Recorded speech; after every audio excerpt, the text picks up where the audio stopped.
We were meant for this, Nathan. You, me, together. We were destined for something great.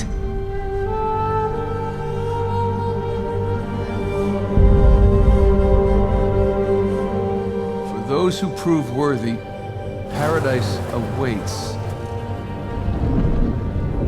Took a long time for him to get out of this game. He's meant for this life. Oh, crap! Last I checked, we're all a bunch of thieves, digging around where we shouldn't. Shame we're not on the same side. I am a man of fortune, and I must seek my fortune. So, are you ready to seek your fortune? Hang on, Nathan! Where is the artifact? Heads up! I made a promise that I was done with this life. How long have we been chasing this thing? Long time. Real long time. Just you and me. No offense to these guys, but they don't get it. If you're done lying to me, then you should stop lying to yourself.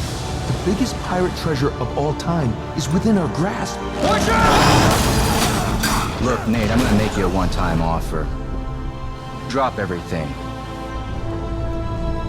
Go home. Live your life. Or we can just end it right here. There's gotta be another way. I need you on this one.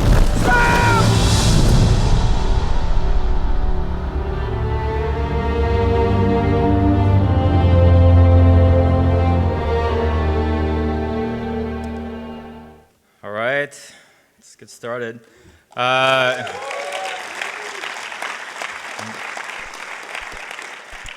So how many of you are excited to be at the animation boot camp? All right, good. Any Uncharted players? All right, we got a couple of you. I'm excited to be here and talk to you guys a little bit about our methodologies, a few of them. Actually, lying, I'm totally nervous about being up here, but we're in it together, so let's get started. So I'm going to start out by giving an outline of what we'll be covering over the next 30 minutes. So this is a high-level overview of our animation pipeline at Naughty Dog with an emphasis on interactive story sequences. You'll see how we shape out the story of the game through animation blocking and pre-visualization. We'll get into our approach to motion capture, our attempt to create more seamless transitions between the game and our story sequences. I'll go into how we track and communicate the vast amount of animation assets needed for Uncharted 4. And finally, I'll show you some of the new tools that we use to communicate feedback. So first, I'll give you some insight to my background. My name is Jeremy Yates. I'm a lead animator at Naughty Dog. I've been at the studio for close to 15 years. I started my career in film and television, where I spent 5 years as an animator and VFX artist. And then in 2002, I was hired at Naughty Dog to animate the many different creatures, as well as a number of cutscenes for both Jak 2 and 3. And then in 2005, after finishing Jak 3, I joined a small R&D team within the studio with the goal of figuring out kind of like what the next big thing was for Naughty Dog. And little did I know I'd spend the next 11 years on what would become Uncharted. Now that Drake's saga has ended, I am now leading on The Last of Us Part 2, so no pressure there. Needless to say, Uncharted has been a huge part of my life, and moving on is bittersweet. So one of my favorite parts of working on Uncharted has been our drive to create an active cinematic experience. And I'm going to focus the first part of this presentation on our process of creating these sequences. So in the inception phase, we use a lot of pre-visualization techniques to quickly communicate and test out our ideas. There are a number of different methods we use to previs that I'll show here. The first method I refer to is an animatic. And this is an animation for pure visual reference only, so it doesn't actually run in the game. We tend to create these animatics early on in the development cycle to visualize ideas that would require complex systems to actually develop. Another method of previs we use are live action animatics, and these are actually my favorite to do. I found that live action can be a very quick and fairly inexpensive way to visualize ideas. So here's one of many videos we shot for Uncharted 4 to visualize ways our AI could behave in various scenarios.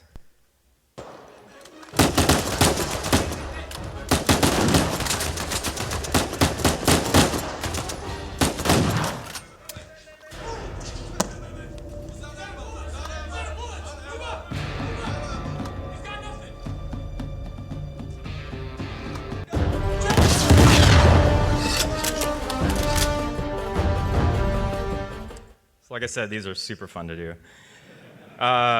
Most of our videos are actually pretty simple, though. Even just shooting something quickly in the corner of the office is often enough to visualize an idea. One of the more elaborate videos we created was during pre-production of The Last of Us. In this test, we wanted to visualize how the infected could behave and how the infection could spread through spores. One of our illustrators even hired a makeup artist to turn him into an early concept of a clicker. And I played a survivor who was just trying not to die, at which I failed because at the end of our sketch, the clicker caught me, knocked me unconscious, and vomited flour and oatmeal all over my face. So I apologize in advance for what you're about to see.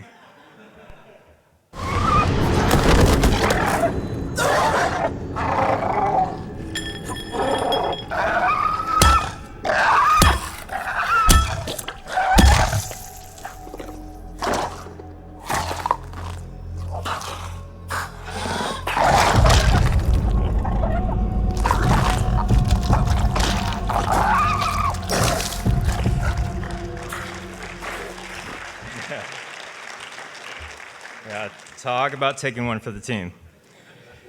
I think a lot of that ended in my mouth.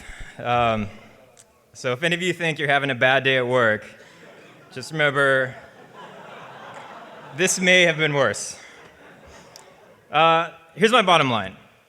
We are animators, yes, but a mouse and a keyboard are not our only tools of communication. So pick up a camera. There's so many great details we can discover through live action. The most common form of previs we do comes in the blocking out of most cinematic and interactive scenes by members of our story team. Now, story scenes are animations custom to each level that help to tell the story of the game. So they're basically any animation outside of the core game systems, and we have hundreds of these moments peppered throughout our games. And they range in complexity from something small moving in the background to either an up-close performance scene or a big action set piece. Uncharted 4 had over 1,200 story sequences, and many of these were first blocked out by an animator from our story team. The level designer then implements these previs scenes in the game. Because we're always trying to tell as much of the story as we can interactively, there tends to be a lot of experimentation as to how we can engineer these sequences. And the idea is to paint a broad stroke of the game and get it as playable as early as possible. Animation blocking serves a number of extremely useful purposes for us. The first one is totally obvious. It helps us experiment with ideas very quickly. We want to spend the least amount of initial investment we can to see if the level even feels right to us. And these scenes also help lay the foundational structure for all our assets. This is where we define the scene name by which we're then able to keep consistency across our tracking software, Maya, motion capture, and our game scripting. And this also helps us lay out and organize our file structure so that it stays consistent while we're in production. At this point, we can also start collaboration with other departments like props and backgrounds to assure we have all the assets ready by the time animation goes into production. And you can see how each scene flows within the context of the game, so we can start focus testing to get important feedback as early as possible.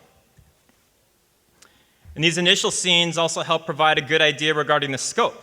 We can see what the hell we've signed ourselves up for. And these scenes help us get approval to move forward. So once a level's playable, then we have a meeting with the creative directors, level designer, animation lead, and the story animator, and we play through it together. And we make sure that we're all clear about the vision of the level. and discuss any changes to the beats. And then we get approval on the scenes that we feel are ready for motion capture. And these animations also serve as blueprints for the mocap stage.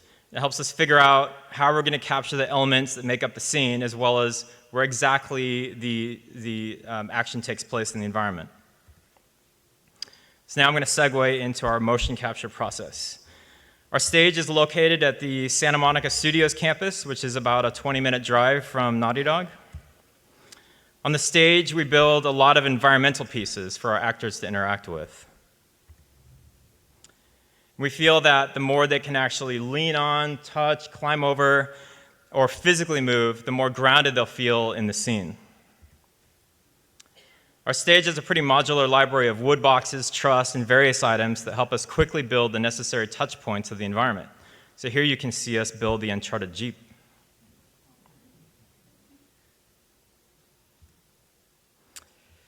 Because time on the stage can be quite costly, every minute counts. Planning out the set builds before we go makes things go much more efficiently on the shoot day. This also allows us more time on the stage to focus on the actor's performance. We've created a tool to help us plan any set builds while at the office. It first references in a virtual mocap stage into the environment. And this stage is an exact measurement of our capture volume that we can place in a location that best contains the action of the scene. We also have an asset library that mirrors all the physical building blocks we have at the stage. And here's an example of the tool in action. So I have this previs scene of Sam placing a bucket on this contraption. So to plan our shoot, I import the stage volume, use our asset library to figure out what we can build for the actors to interact with. So you can see this process.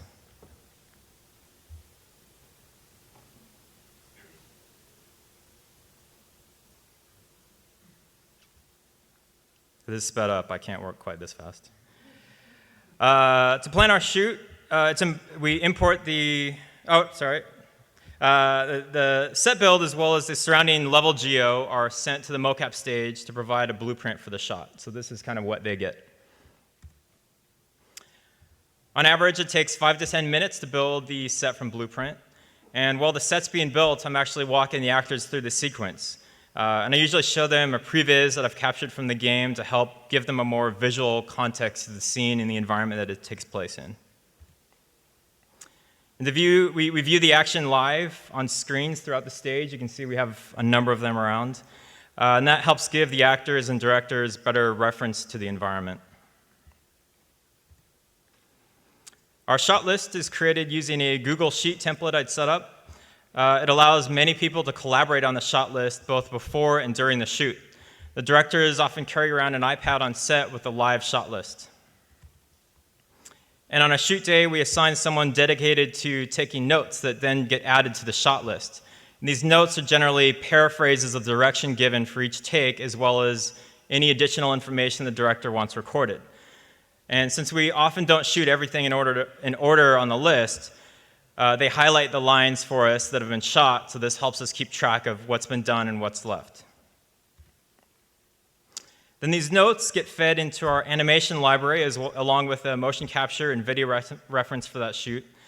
Our library makes it easy to search for a shot, view the footage, and read any notes that are recorded on the stage. And all this information helps us make our selects. You can find more info about our library on Damon Shelton's talk from 2015, Capturing the Last of Us. The mocap is then imported into the library, into the scene, relative to the virtual stage that's already in the Maya scene. So everything should line up to the environment just perfectly. So now that I've gone over how we acquire animation using motion capture, I'd like to go over another way we capture motion. And that's by recording animation directly from the game. We came up with this concept during Uncharted 2. We had a level which Drake needed to follow a Tibetan guide through this intricate ice cave. It had complex traversal and swinging across gaps from a rope. And because this is only for about 10 to 20 minutes of gameplay, creating an AI traversal system that could keep up with Nathan Drake seemed neither prudent nor possible given our tight time frame. However, because Drake had already had a fairly complete moveset, we thought, well, why can't we just record Drake traversing the environment and import this motion, this animation, onto the NPC? And this is when capturing motion from the game started for us. So here's an example of how this works. I can select an object or a character in game and just record the animation of the skeleton while I'm playing. This essentially saves out as baked animation that we can import into Maya just like motion capture.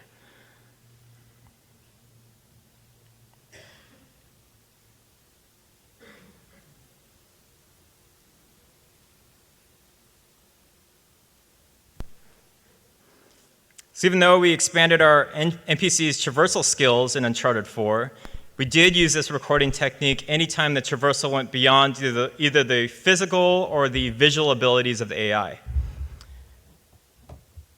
And here's some examples on NPCs from Uncharted 4 using recorded animation.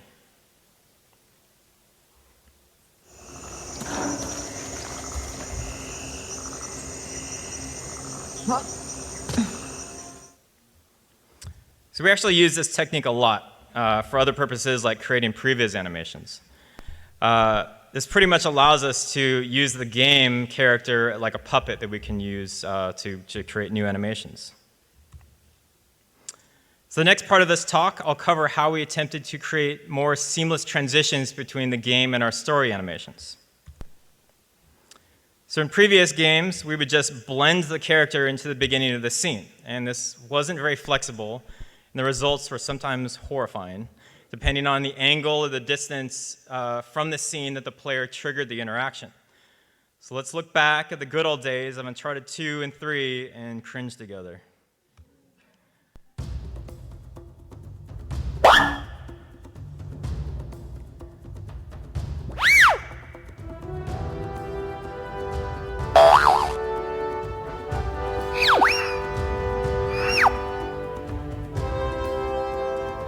That last one is my absolute favorite. I don't know why we start the scene by crash zooming out and then cutting back in.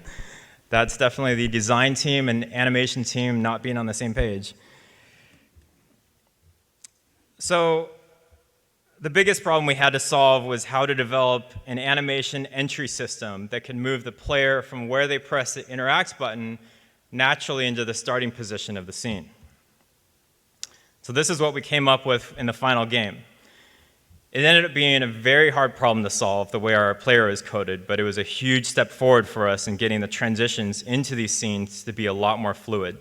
And Almudena is actually going to break down how we created this system in her talk. So another very common problem was this very gamey crash zoom that happened when that the camera would make when going to and from the game into a story scene. This was especially the case when the scene required it to be much closer than the game camera.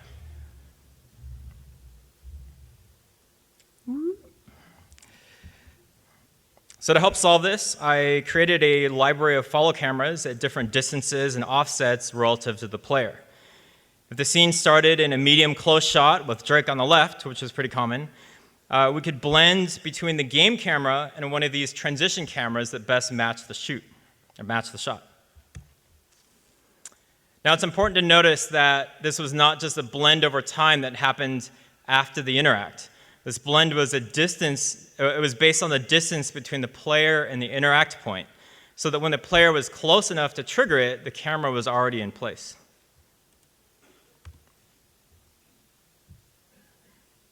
So this way, as the player moved towards the interact point, we'd start favoring the transition camera, and if the player moved away from that point, we'd start favoring the game camera.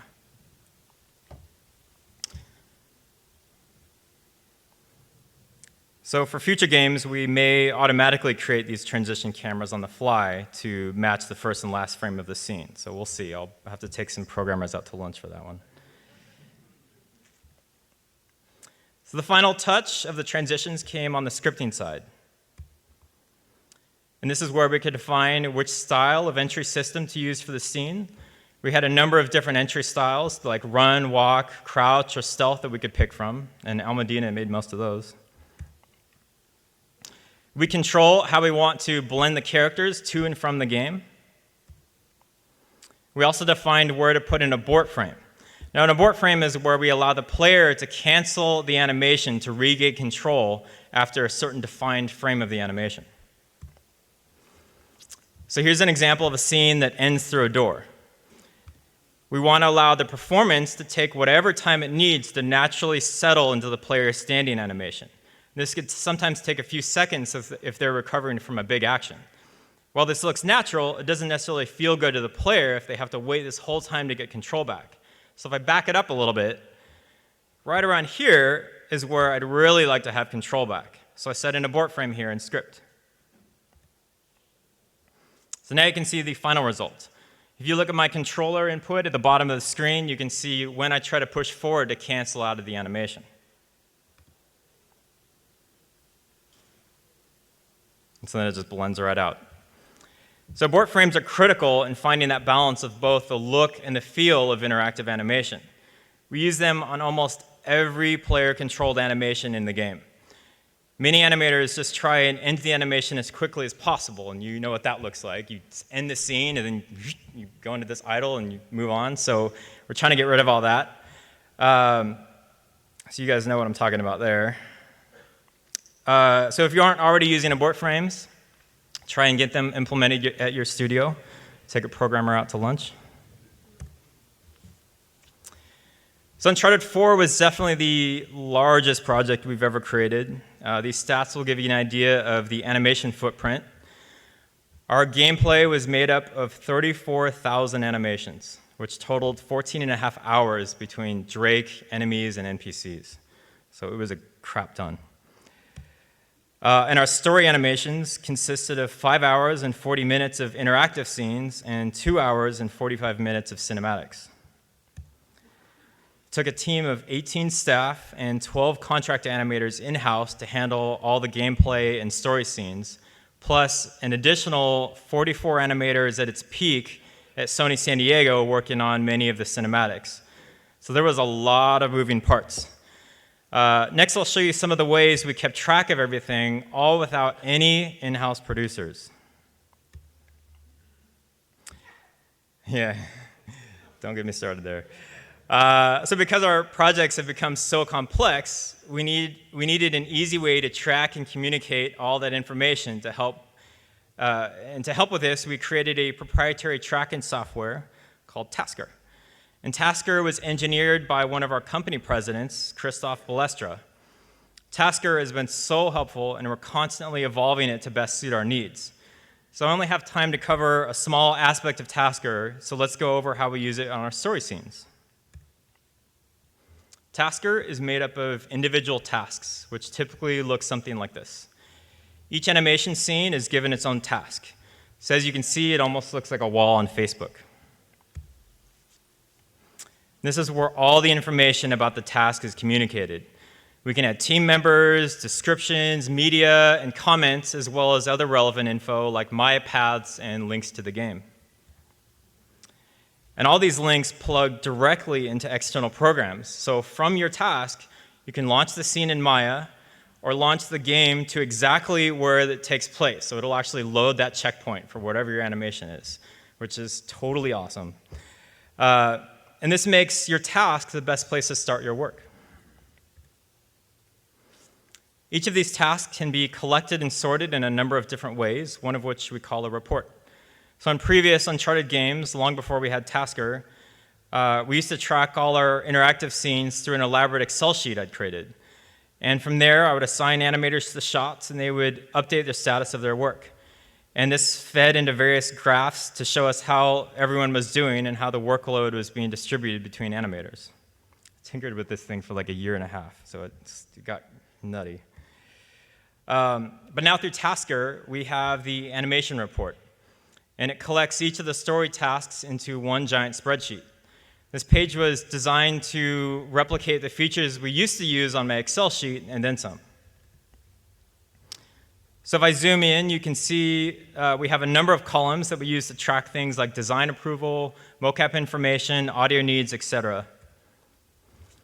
Not only does the report help visually give an overview of progress at a glance, but everything can be filtered into a consolidated list depending on what you want to see. so everyone can have a macro overview of the entire game down to a short personalized list. Like you could just show your tasks that are not done and are due for a particular deadline. And so then you've got your own list. Or if I had a mocap shoot coming up, I could filter this list by what scenes have been approved, are ready to capture, and should be performed by one of our parkour experts. So then I've got a shot list started. So giving notes and feedback. This is a heavy sigh. This is how it used to be. I had to sort through tons of different notepads, emails, and random sticky notes.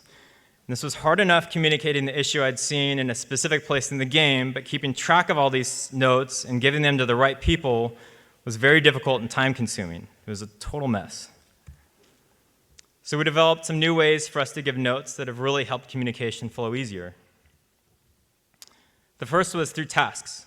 When an animator was ready for feedback, they could easily capture a clip from the game, embed it into the task, and tag the lead. And the lead would lead comments on the video and tag anyone from other departments that should be involved in the discussion. Now, I will qualify that communication through any program does not substitute for one-on-one discussions. But this did prove a good way to keep record of everything and to keep it all nice and tidy in one place. And this process worked well for us up to the polish stage. But once we were at the polish stage, it was actually more helpful to give notes by playing through a whole level. So enter our new video capture tool, and we named this Capture Dog. A little tidbit, we have all these internal tools, something named after dog. So this is Capture Dog. This was another browser-based service made by our company president when he's not, presidenting. And this was with the goal of being able to stream and archive long playthroughs of the game. Capture Dog was originally developed around our focus testing, which we hold regularly at the studio. And once it had been developed, we decided it would be a useful way to give notes as we played through the game ourselves. So Christoph added the ability to annotate the videos, and this allowed the game directors and leads to play through the game and write up polish notes easier. So we could even earmark points as we played that we could later go back and elaborate after we finished recording. These annotations served as chapter markers, so anyone could easily search, filter, and jump to any part of the video with a note.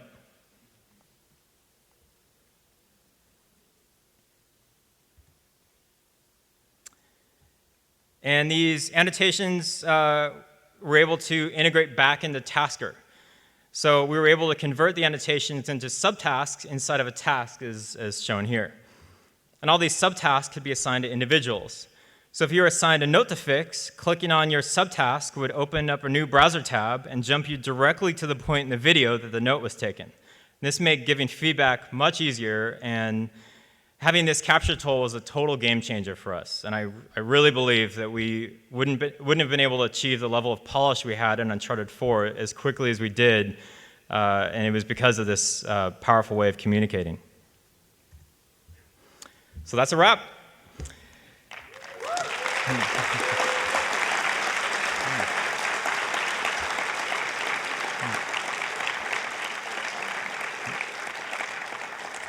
So Naughty Dog is always looking for talented people, so be sure and visit our website for open positions.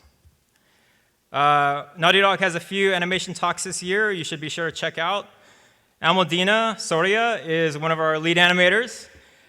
She's going to be giving a talk on animation prototyping in Uncharted 4. So this is happening next, so just stay in your seats.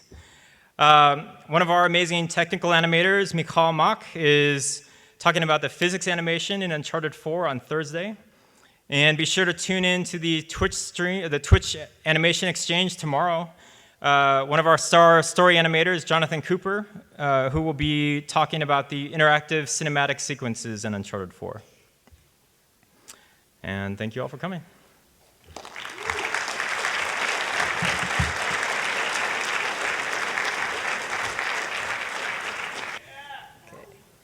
Okay.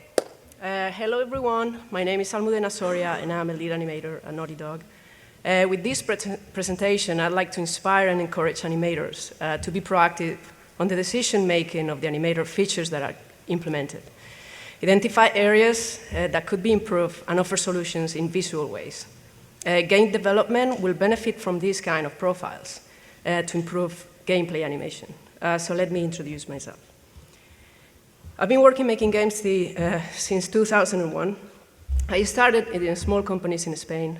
Then I started specialized more in animations when I moved to England. Most of my career as an animator has been focused on making third-person games. Some of them include Uncharted 4, Last of Us, Left Behind, and Enslaved, Odyssey to the West. Right now, I'm working on Uncharted, The Lost Legacy. I am very passionate about implementation and how to take gameplay animation to the next level. And this is why I chose to talk about animation prototyping. And I am still shaking. So this is what this talk will cover. First, I will talk briefly about what I think is animation prototyping and its benefits.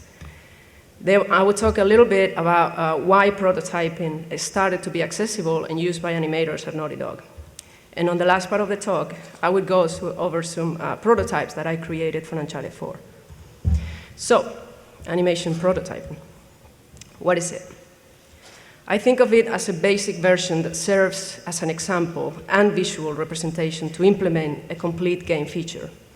It's a prototype made by an animator, usually under a design request. Prototypes should be simple and shouldn't take too much time to make. They should be focused on achieving the main objectives first. Too many details or variations would make the prototype unclear. It also would make the iteration difficult, defeating the purpose of having a prototype in the first place. The objective of a prototype is to build a strong foundation with the minimum amount of assets. It needs to be able to communicate visual feedback of what the animator want the feature to look like, but it also needs to meet design requests. Animators are artists, so prototyping gives us the power to show design and programming how we want our animations to look. So looking back at Uncharted 4 development, prototypes were very useful. They helped the feature creation when there wasn't programming support. And they helped identify problems and solutions before the implementation of real systems. They helped make decisions earlier, how many assets we would need and how they needed to be set up. It provided information of how long would a feature take to make and how many people would need for that. It also provided visual feedback for design and a start point from programming, as most of the animation assets would have been completed on the prototype phase. Since these prototypes didn't require programmers, there was no back and forth between animator and implementer, so it was really fast to iterate. So, yes, prototyping at Naughty Dog. So how and why animators started to prototyping. Naughty Dog has somewhat an unusual culture for a company of its size. As Jeremy said, we don't have internal producers or individuals involved exclusively on middle management. Due to the simpler hierarchy, it creates less impediments by politics for ideas to flourish. So it gives the individual a lot of creative freedom. This is also possible because of our recruitment process, and we're always recruiting. We tend to hire experienced and self-motivated animators on staff, many of which have already leadership experience. For this structure to work, it's very important that everyone works toward the same objective and share the same vision, which is achieved via communication. We also work in an open plan office. But why did we start prototyping? So we were transitioning between The Last of Us and Uncharted 4. People were on holidays, Uncharted 4 was very early in development, so animation didn't have much work. At the same time, there were postmortems from The Last of Us, and some ideas of how to improve old animation system were being discussed. The problem was there was no animation support, programming support. Some programmers were already busy working on Uncharted 4 features, like climbing, rope swing. Some of them were on long deserved vacations, and the remaining ones were working really hard to bring The Last of Us to PS4 at 60 frames per second. So there were some ideas going between design and animation. One of them was the slide mechanic. Oh. Yeah. So Michal Mack, our very talented animator, took it upon itself to give it a shot to start prototyping these animations, to be able to show design what they could look like. And the result is what you're seeing in this video, the slide prototype. So how we did this? To be able to prototype, you will need a solid knowledge of the animation systems and have access to lowest level script functions. At Naughty Dog, we don't use a node-based interface. We mostly do everything with a text editor. This gives us the flexibility to ask for features or expose code without someone having to do an interface for it. With these functions, we can identify objects in the game, know their position, their speed. We can call other functions, for example, to animate objects. We can create conditions and execute commands. Ideally, you would also, hold on, okay. You will need a knowledge of the construction game to be able to add objects, add levels. Our scripting language is what designers used to make the game. The way we animators started using this is to test our own animations and to do small visual fixes that designers are not so sensitive to. Animators have an eye for what looks good or not. When designers are busy trying to build a game, they often don't pay attention about how animations look as long as they work. So I started going to scripts and make little changes to make sure my animations look good. I just started with blend times. Soon I realized that we could do way more than we were actually doing. We could add curves to blends, we could adjust to the IK, we could adjust the character to the ground. It was a lot of options. Then I started learning more about that to make more advanced prototypes. The point of this very long story is like you don't need to know it all. All you need is to start to know how your designers are implementing the animations and find something useful you can help them with. So here you can see our animate command in action.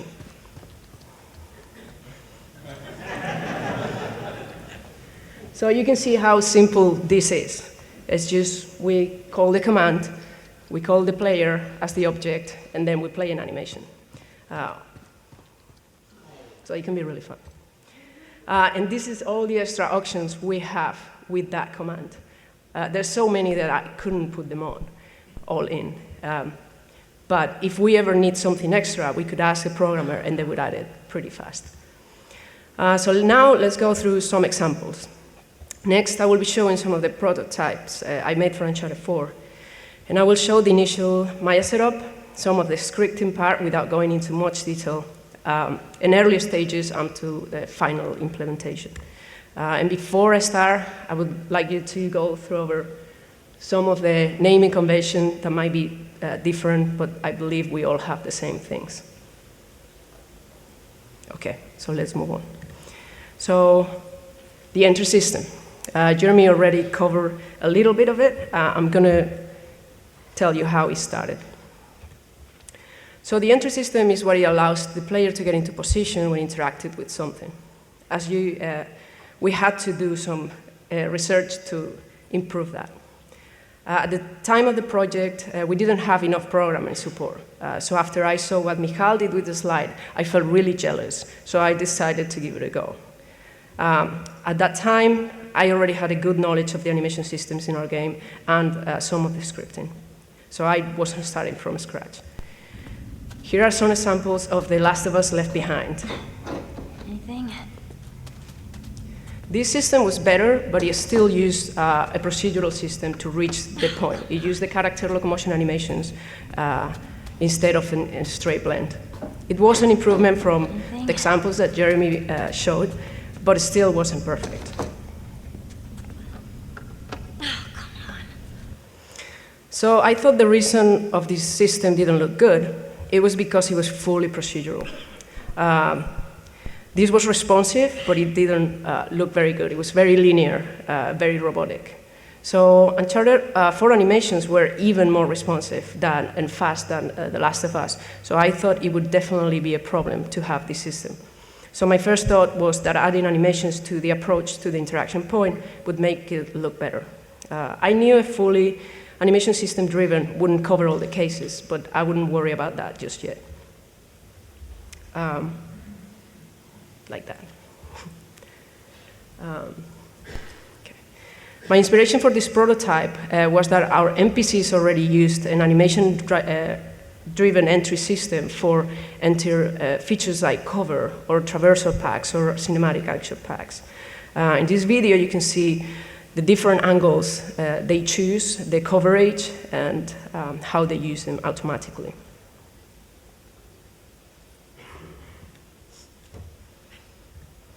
In Maya, I created multiple entries. I started only with 5 entries.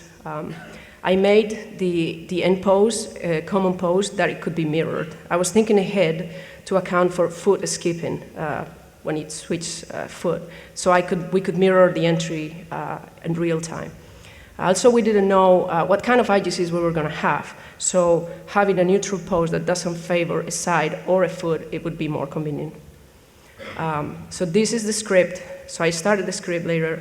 I created variables to store the player distance to the interaction point, and another to store the angle from the player position to the interaction point. Later on, I would add more variables like demeanor or speeds. Then, depending on the angle, I would assign an animation to play. This is what is called a condition.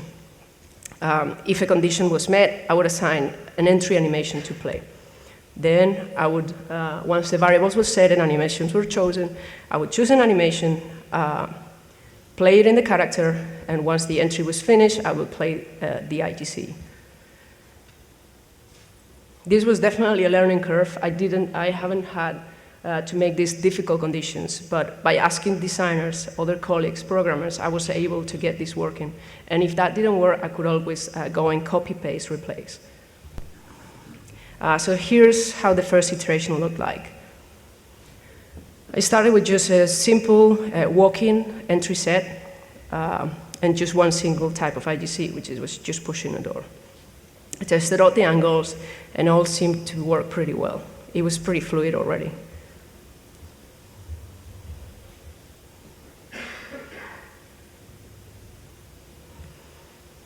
My next step was adding other types of IGCs to see what type of problems we could have and to have an idea of how we would need to author these different animations. This revealed useful things like we had to start the IGC as near to the interaction point as possible. The initial IGC pose had to be close to neutral. There was a need for a lot of frames at the beginning of the animation for a long blend to happen, and especially if the character was touching something. Then I started building more examples. Jonathan Cooper approached me about a boost mechanic that it was being implemented and asked if it could be possible to use it for this. And after looking at this type of animation, we decided that would require a completely different entry set, as the end pose and the turn directions were really specific. So Jonathan provided me with those animations I could use. I also added running entries at this stage and other demeanors like a stealth. At the same time, we started experimenting with Jeep entries, so we also used the system for that.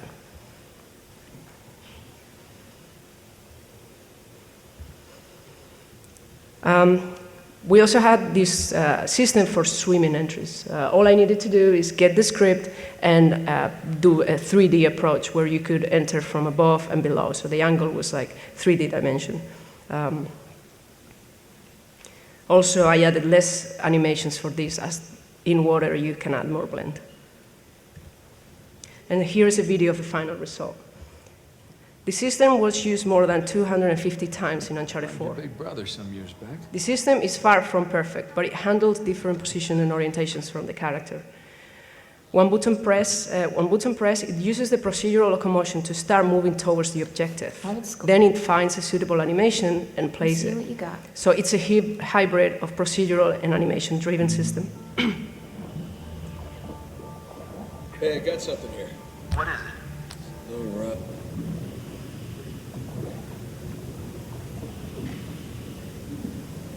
Oh, yeah?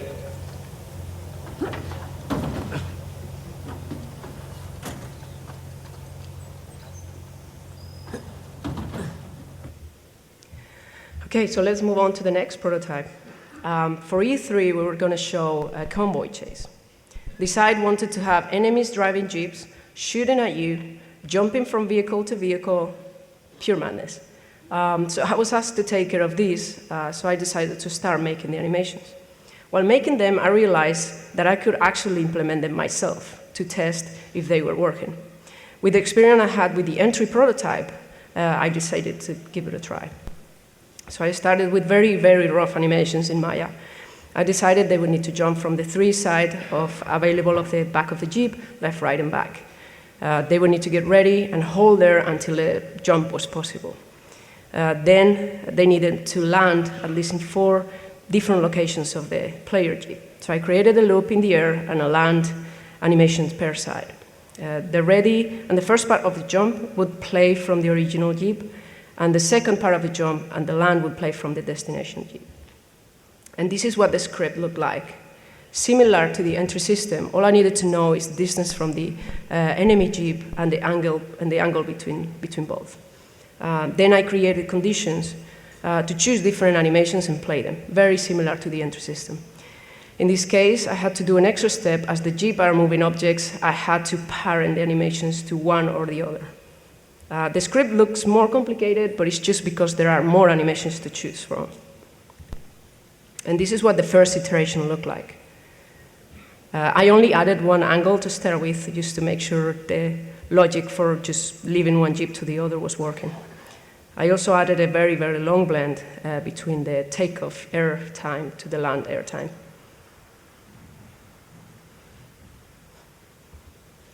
Then I started adding all the angles, and it started looking like pretty fun. This has started some conversations about what would the enemies do once they reach the enemy Jeep. Would they struggle until they fall, or would they start attacking you?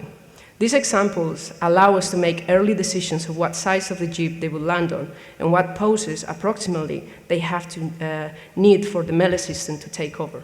So that saved a lot of work before the actual production of the feature.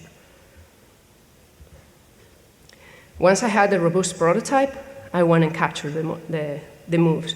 We had to create the awesome Jeep stage, which took a long time to start. We had to create that Jeep. Then I replaced the existing animations with mockup, and it started to come together. I also capture things like falls and struggles. So this prototype started to reveal real problems. Like what if they take animation and start playing, but suddenly the land is not available, or the Jeep is too far away, or the player decided to turn. So I didn't address this, as I knew it would be easier to do this in code with an AI system.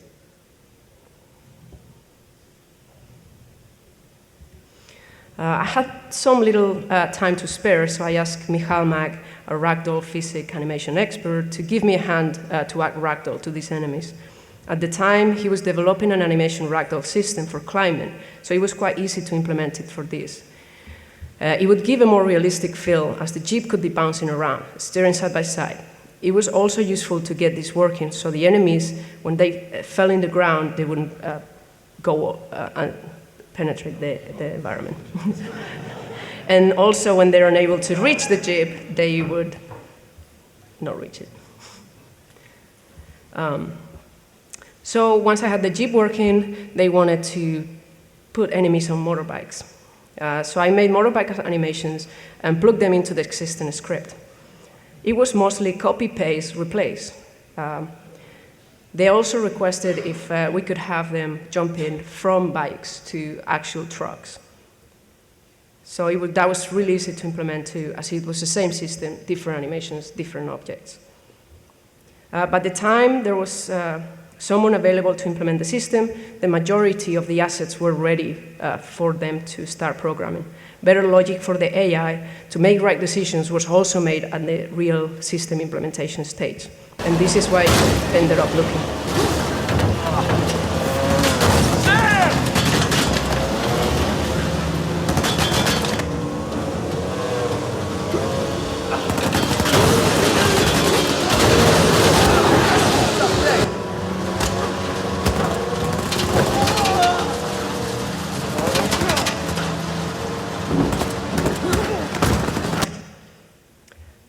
So let's move on to another prototype.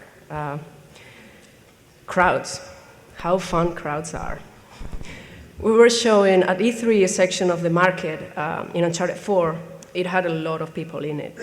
Uncharted 4 is not a crowd game, and we have never had a crowd like this where you can interact with that close, so we needed to do some research.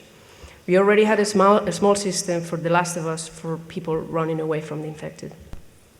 So I started checking ideas of how the player and NPC interactions with the crowd would be, how they would incite crowds, how to bring crowds alive. So I started to prototype some bump animations to make the interactions more interesting. This simple test provided us with very valuable feedback. Moving between all these people didn't feel right because collision. Crowd needed to react to the player when he was closed. And we needed a moveset for the player to squeeze through and contextual animations for bumping into people. So we needed to make a lot of decisions.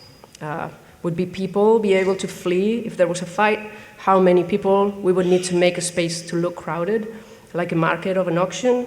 Would we have enough memory? So I started populating spaces to try and answer these questions.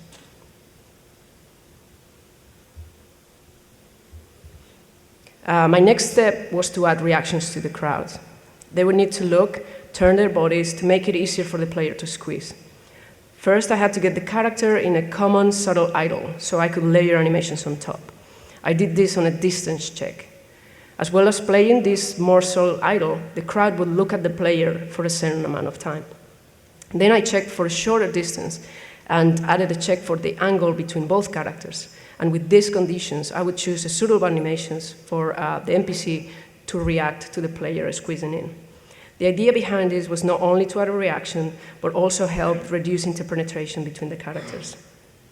And this is that prototype.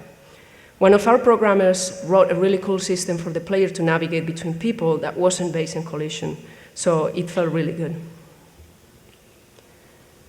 The reactions animations for the crowd are updated every frame, just in case the player changes directions or is not moving in a straight line.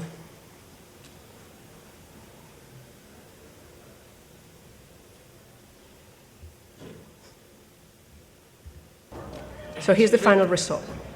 One thing we did to bring crowds to life was adding custom IGCs of people bumping into you and people crossing your path to give a sense of movement. Sorry, pal. As you can see, the crowd is not as dense as previous prototypes. We had to reduce it at the end for the main game due to technical restrictions.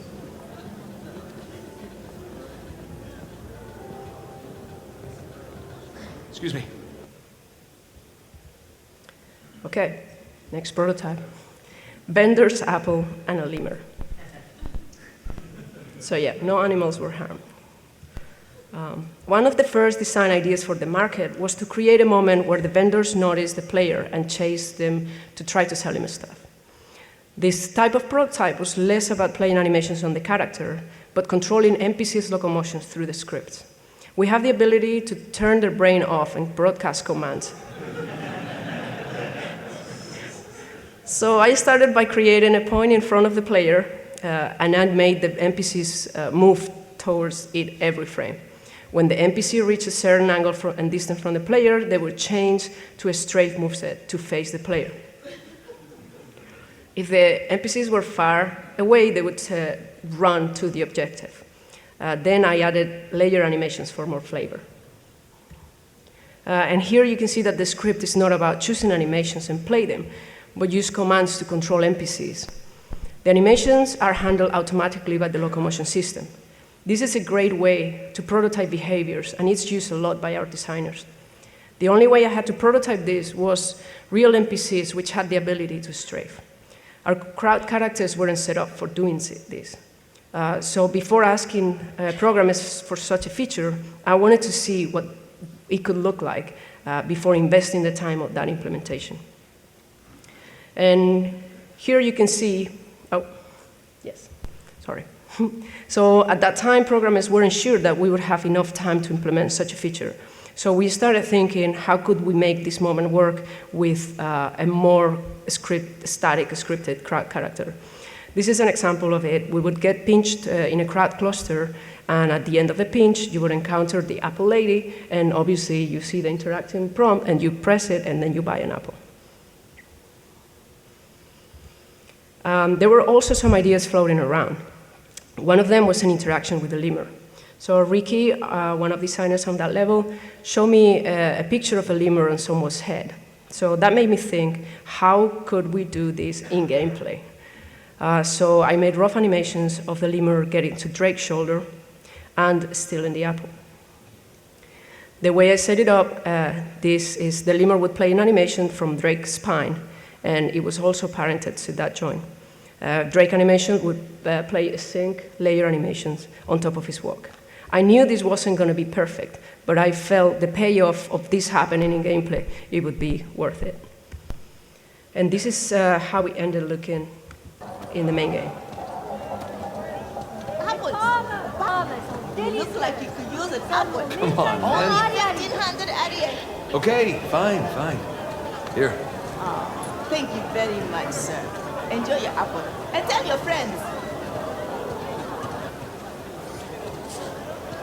Hey there, little guy. How you doing? That's all right. So cute. Whoa! Hey, Sully! Hey! He stole my apple! Can't trust anyone these days.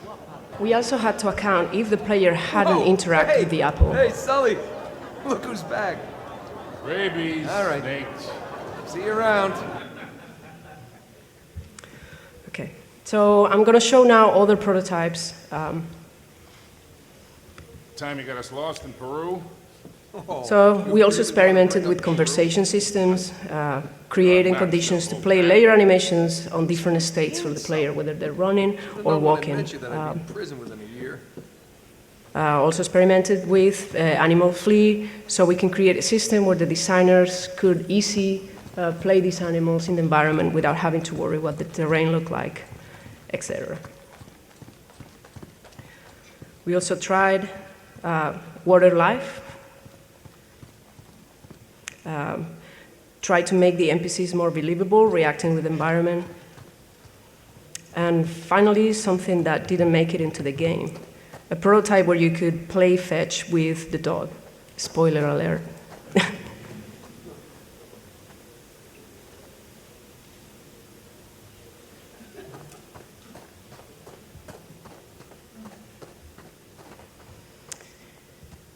Okay, so some final thoughts. Scripting and implementing can be very intimidating, but it could be really fun. We work on an interactive media, so the more we know how our animations work in the game, the more efficient on making them look good we will be. Whether your pipeline is test-based or through visual interface, inquire how your designers get animations into the game and try to learn it. Start with something simple. Ask for help if you get stuck, and don't get frustrated. Everyone can do it. I think our jobs are not just about making great animations, but to help bring these worlds and characters to life with them. And if anyone has any questions, I believe I have 1 minute and 10 seconds.